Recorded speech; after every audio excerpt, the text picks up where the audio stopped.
While the BP oil gusher has been labeled the worst environmental catastrophe in recent U.S. history, the San Francisco Chronicle reports that a biofuel is contributing to a Gulf of Mexico dead zone the size of New Jersey that scientists say could be every bit as harmful to the Gulf. Each year, nitrogen used to fertilize corn, about a third of which is made into ethanol, leaches from Midwest croplands into the Mississippi River and out into the Gulf, where the fertilizer feeds giant algae blooms. As the algae dies, it settles to the ocean floor and decays, consuming oxygen and suffocating marine life. Known as hypoxia, the oxygen depletion kills all sea life that cannot escape. The dead zone has doubled since the 1980s and is expected this year to grow as large as 8,500 square miles and hug the Gulf Coast from Alabama to Texas. As to which is worse, the oil geyser or the hypoxia, zoologist Nathaniel Ostrom told the Chronicle, quote, "It's a really tough call. There's no real answer to that question."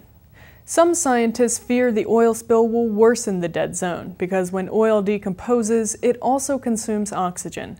New government estimates indicated that the BP oil spill had gushed as much as 141 million gallons since the oil rig explosion and well blowout on April 20th. The Gulf dead zone is the second largest in the world, after one in the Baltic Sea. Scientists say the biggest culprit is industrial-scale corn production. Corn growers are heavy users of both nitrogen and pesticides. Vast monocultures of corn and soybeans, both subsidized by the federal government, have displaced diversified farms and grasslands throughout the Mississippi Basin.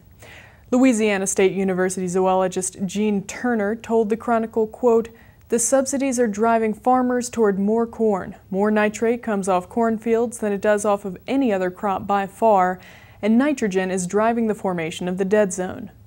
In 2007, Congress passed a renewable fuel standard that requires ethanol production to triple in the next 12 years. The Department of Agriculture has just rolled out a plan to meet that goal, including building ethanol refineries in every state.